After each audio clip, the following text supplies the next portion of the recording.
Fala pessoal, tudo bem com vocês? Sejam bem-vindos ao 11º episódio da nossa série de revisão para o Enem aqui no YouTube, e hoje a gente vai de reflexão interna total, tá? A importância desse assunto se dá pela quantidade de coisas na natureza, no mundo, que você pode analisar através da reflexão interna total, tá?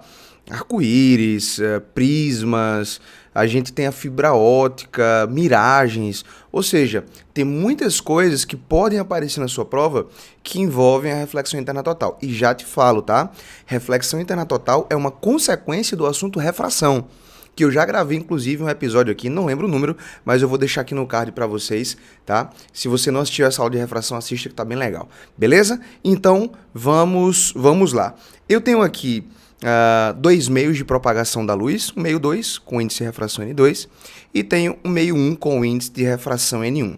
A primeira coisa que eu preciso dizer para vocês é o seguinte: o N2 ele é maior do que o N1, ou seja, o meio 2 ele é mais refringente do que o meio 1, beleza? E aí tem uma coisa que muitas vezes não é falada, mas é importante você sacar, porque é isso que vai ajudar a gente a entender o assunto, tá? Pega essa visão. Toda refração é acompanhada de uma reflexão. Geralmente, quando o seu professor está desenhando ali o raio incidente, o raio refratado, não se desenha o raio refletido para que a figura não fique complexa. Tá? A ideia não fique muito suja. Mas olha só como eu vou te mostrar isso aqui. Eu também não desenho, tá? Quando eu estou falando de refração, eu também não desenho o raio refletido, mas aqui a gente precisa saber isso. Então, eu vou pegar um raio de luz partindo do meio 2 em direção ao meio 1, ou seja, do mais para o menos. A gente já viu lá naquela aula que esse raio vai se afastar da normal. Então, esse raio de luz, ele incide aqui, tá? E aí ele se afasta da normal. Perceba que eu tenho aqui, ó, esse pontilhado é o nosso raio refletido. O que eu quero que você entenda? Qual é a base dessa coisa? Vamos imaginar que eu tenho aqui 100% da energia dessa luz, né? 100% da energia luminosa. Essa porcentagem ela vai se dividir. Uma parte eu vou colocar aqui valores arbitrários, tá bom? Uma parte passa para o outro lado, ou seja, refrata, e obviamente o restante reflete. Então, se 80 passa, é porque 20 voltou. Beleza, qual é a grande sacada? À medida que eu vou aumentando esse ângulo aqui, tá? Vou abrindo mais esse raio, a porcentagem de luz que passa para o outro lado fica cada vez menor. Eu vou colocar aqui um raio de outra cor, mas você pode imaginar que é o mesmo raio de luz, tá? Eu vou colocar de outra cor só para que a imagem fique mais palatável, mais simples de você entender. Então agora eu peguei o mesmo raio de luz, só que eu peguei um ângulo de abertura maior. O que vai acontecer? A porcentagem do raio refratado diminui e a porcentagem do raio refletido aumenta. Mais uma vez, não se preocupe com esses valores aqui, eu estou colocando valores arbitrários. Beleza? Bom, você deve ter entendido que, só colocar as setinhas aqui, à medida que eu vou aumentando cada vez mais esse ângulo, a porcentagem do raio que passa vai diminuindo e a que reflete vai aumentando. Vai chegar uma situação limite, que é exatamente esse caso aqui, ó. Você não consegue ver, não ficou bom de ver, mas eu tenho uma porcentagem de raio aqui que foi refratada muito pequenininha. A gente pode dizer que esse ângulo aqui, ele é praticamente igual a 90 graus. Professor, não posso dizer que esse raio refratado aqui, tá? Esse que está rasante a superfície, eu não posso dizer que ele é de 90 graus, não pode, porque fere o princípio da reversibilidade, tá? Mas eu posso dizer que é um número muito próximo de 90 graus, não se preocupe com essa questão técnica. Então, eu vou ter aqui uma porcentagem ínfima, que está rasante aí, tipo 0,1%, tá? E vou ter uma porcentagem praticamente máxima, né? 99,9% aqui que foi refletido. Ou seja, praticamente tudo foi refletido. Então, essa situação limite aqui, onde o raio refratado está com uma porcentagem quase igual a zero e o ângulo é praticamente 90 graus, a gente chama de situação limite. E esse ângulo aqui, ó, ele é o ângulo mais importante desse assunto. Ele é chamado de ângulo limite. É o ângulo que essa situação que eu estou te falando acontece. tá? Já já eu vou te dar um exemplo com números para você ver como isso é muito fácil, mas muito fácil mesmo. Então, professor, se eu aplicar aqui a lei de Snell, né, N1 seno de θ 1, N2 seno de θ 2, eu vou chegar aqui numa expressão para calcular esse ângulo limite. Eu vou até dar mais uma pintadinha nele aqui porque ele é muito importante. Então, é assim que a gente calcula o seno do ângulo limite. Olha só. Seno do ângulo limite, seno de θL, vai ser igual a razão entre os índices de refração. O índice de refração menor sobre o maior. Sempre, tá? Então, você vai pegar o índice de refração menor, dividir pelo maior. Até porque tem que ser o menor pelo maior, porque o seno de qualquer ângulo sempre tem que ser menor do que 1, tá? Ou seja, então aqui eu tenho que ter um número menor e aqui embaixo um número maior. Muito simples. Então, qual é a definição de ângulo limite? Pega a visão. É o ângulo a partir do qual a luz não passa para outro meio. Ela é totalmente refletida, ela volta para o mesmo meio. E isso só acontece quando a luz está passando de um meio mais refringente para o menos refringente. Isso é importante, tá? Se eu fizer a luz passar do menos para o mais, isso aqui não vai acontecer, porque o raio não vai estar se afastando da normal, ele vai estar se aproximando. Beleza? Então, esse raio preto aqui, ele incidiu com um ângulo maior do que o ângulo limite, nada passa para o outro lado, tudo é refletido. Tá? Vamos dar aqui um exemplo numérico para que você veja como isso é muito simples. Me permita só apagar aqui esses números que eu coloquei para vocês. E aí você vai ver que é realmente uma coisa bem simples de entender. Pegou a ideia, já era, né, prof? Já era. Vamos imaginar que esse meio aqui, tá? O meio 2, ele é o vidro. Muito bem. E esse outro meio aqui é o ar. O vidro ele é mais refringente do que o ar. Tá? Ele é mais denso para a luz passar, tem mais matéria, né? Então, o índice de refração do ar é igual a 1. E o índice de refração do vidro vale raiz de 2. Muito bem. Vamos calcular o ângulo limite? Vamos lá. Então, o seno do ângulo limite é sempre a razão entre os índices de refração. O menor sobre o maior. O menor é 1. O maior é raiz de 2.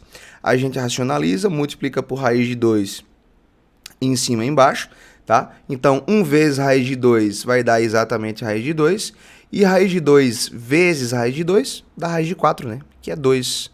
Beleza. Então, o seno do ângulo limite é raiz de 2 sobre 2. Perguntinha.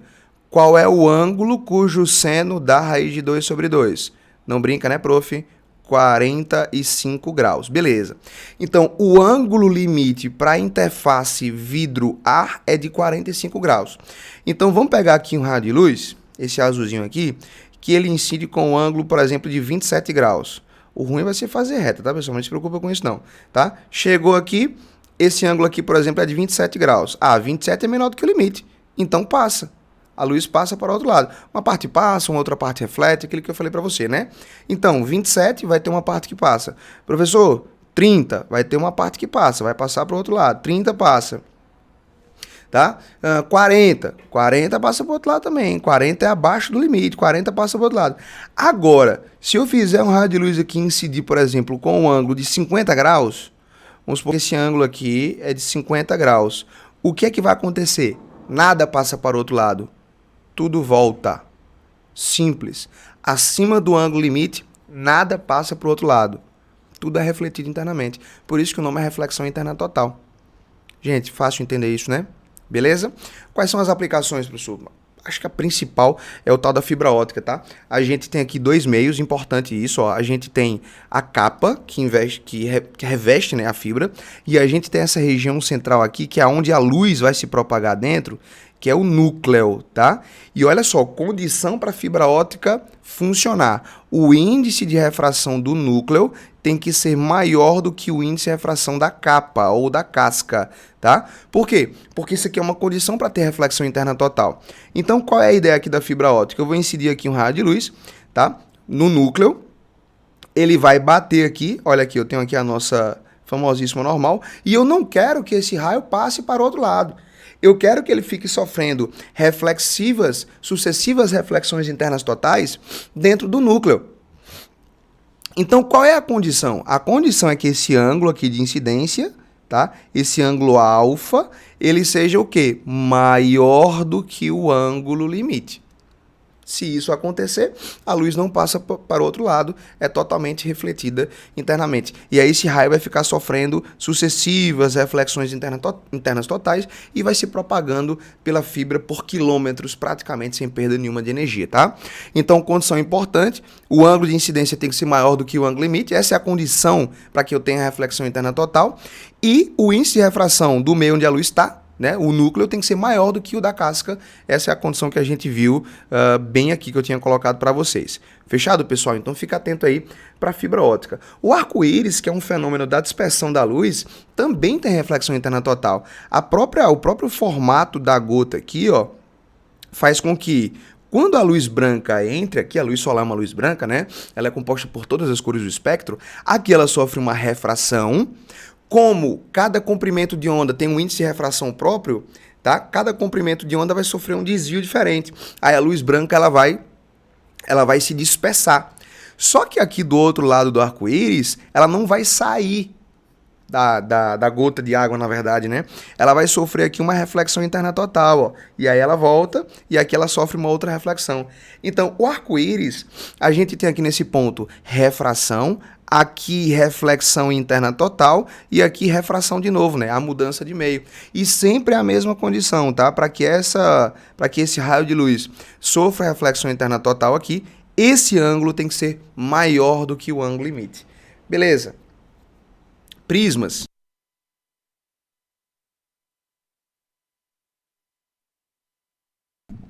Perdão, pessoal, aquela velha crise de rinite que você já conhece aqui do canal, né? Então aqui eu tenho um prisma de vidro, tá?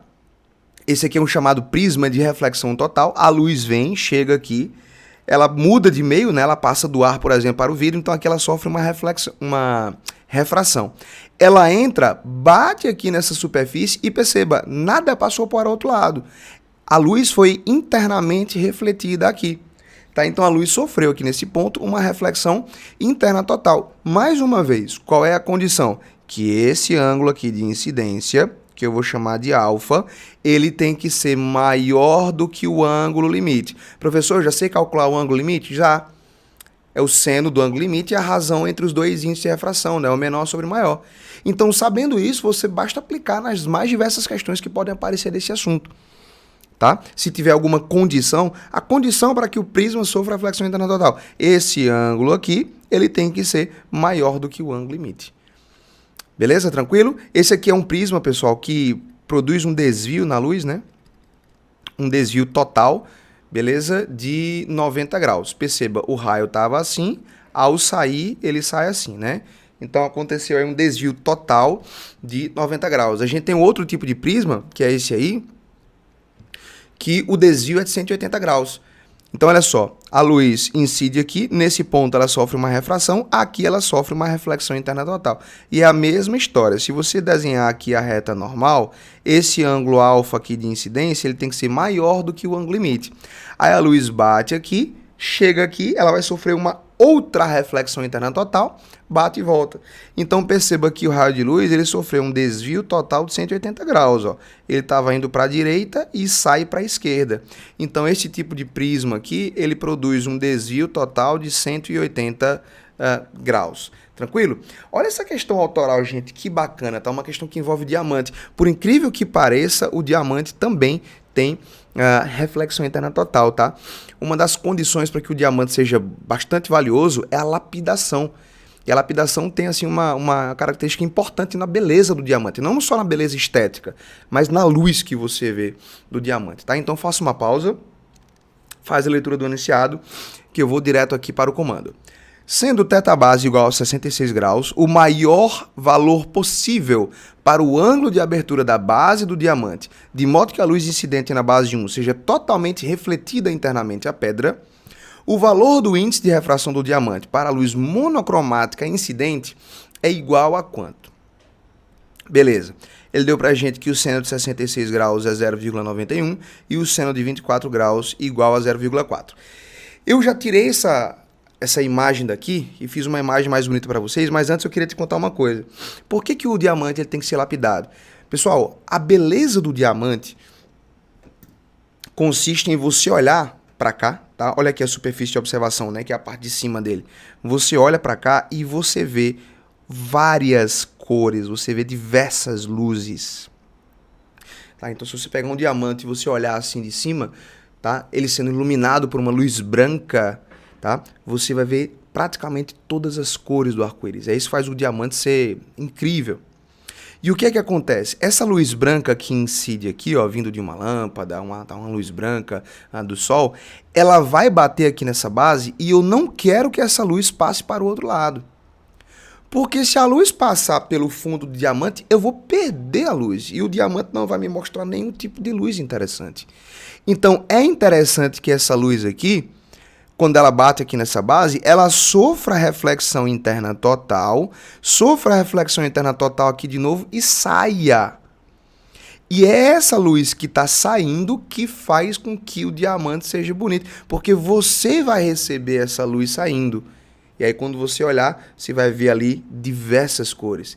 Então, isso aqui é uma questão de reflexão interna total. Eu preciso garantir que os raios de luz que incidam no diamante, eles sofram reflexões internas totais aqui na base e saiam pela superfície de observação. Não é interessante que a luz escape pela base do diamante. Bacana isso? Legal? Então, eu já fiz aqui um desenho para vocês. Coloquei aqui a nossa normal na incidência, tá? E aí perceba que ele deu pra gente esse ângulo aqui, né? O θ base, ele deu pra gente que é de 66 graus, isso aqui foi dado. E aí, facilmente você consegue descobrir que esse ângulo aqui também é de 66 graus, né? Na matemática, quando eu tenho aqui, ó, dois segmentos assim, que é o raio de luz e essa normalzinha bem aqui, ó, tá? São paralelos, tá? Esse raio e isso aqui são paralelos. E aí eu tenho que esse ângulo aqui ele é igual a esse. Na matemática são chamados de ângulos correspondentes. Beleza? Então, se o ângulo da base é de 66 graus, esse ângulo aqui é 66 graus também. Então, o nosso ângulo de incidência, né? Lembra que o ângulo de incidência é o ângulo que o raio de luz faz com a normal ao ponto de incidência, tá? A normal forma sempre 90 graus. O próprio nome normal já indica isso. Normal é formar 90 graus. Então, se aqui é 66, obviamente, para formar 90 graus, eu tenho que o nosso ângulo de incidência, ele tem que ser de 20 graus, tá? E aí qual é a ideia? Para que esse raio de luz sofra reflexão interna total, esse ângulo aqui de incidência tem que ser o quê? Maior do que o ângulo limite. Eu nem vou precisar desse raciocínio, porque a questão já disse que esse aqui é o maior valor possível. Vamos ver aqui o que foi que ele disse, ó. O maior valor possível para o ângulo de abertura da base do diamante, de modo que a luz incidente seja totalmente refletida internamente à pedra. Ou seja, se esse aqui é o maior valor do ângulo de abertura, ele está me dizendo que esse ângulo aqui tem que ser esse, tá? Ó, do raio de luz com a normal. Ele é o ângulo o quê, pessoal? Ele é o ângulo limite. A questão disse isso em outras palavras, tá? Então, a questão está dizendo que esse ângulo aqui, ele é o nosso ângulo limite. E aí ficou muito simples, porque a gente sabe que o seno do ângulo limite é a razão entre os índices de refração, o menor sobre o maior. O ângulo limite é 24, tá? O menor é o ar, cujo índice de refração é 1, tá? E ele quer saber quanto equivale o índice de refração do material do diamante, tá? Seno de 24 foi dado pra gente, é 0,4. Então, 0,4 igual a 1 dividido pelo índice de refração do diamante. Então, o índice de refração do diamante vai ser 1 dividido por 0,4, que é a mesma coisa que 10 dividido por 4, que é a mesma coisa que 5 por 2, que é exatamente 2,5. Tá? Então, morreu, né? Deixa eu só brincar aqui mais um pouquinho com essa questão. Eu quero que você perceba o seguinte. A questão diz pra gente que esse ângulo aqui, ele é o máximo possível para que a luz fique aqui dentro do diamante. Ela não passe para o outro lado. Beleza? A questão disse isso. Professor, e se esse ângulo aqui for maior? Eu fiz esse desenho para vocês. Acompanha. Se o ângulo for maior, tá aqui, ó. O meu raio de luz ele vai incidir aqui. Tá? Então eu vou colocar ele para vocês. Beleza. Desenhei aqui a nossa outra normal. Você percebe que esse ângulo aqui agora, ele é menor do que esse? Dá uma olhadinha para a figura. e balança a cabeça em concordância comigo. Você percebeu que esse ângulo aqui é menor? Professor, percebi, ele é menor do que esse. Se esse aqui era o ângulo limite, se eu incidir com um ângulo menor do que o limite, a luz não é totalmente refletida. Uma parte passa para fora do diamante. Ou seja, eu vou perder luz. Luz que era para sair pela superfície de observação e eu enxergar, isso não vai acontecer, porque eu vou ter luz escapando pelo fundo. Então, como esse ângulo agora, quando eu aumentei, né, essa base aqui, como esse ângulo agora ficou menor do que o ângulo limite, perceba, eu vou ter luz escapando pela base do diamante. Isso não é legal. Tá? Então, a parte interpretativa dessa questão era muito legal. Você tinha que entender que esse ângulo aqui, de acordo com o enunciado, seria o nosso ângulo limite. Beleza, pessoal? Então é isso. Fica aqui com a gente, assiste os outros episódios. Já já vem o nosso episódio 2. Se inscreve no canal para não perder e ative as notificações para não perder nenhum vídeo quando eu postar para vocês, tá? Beijo no coração, forte abraço e até a próxima.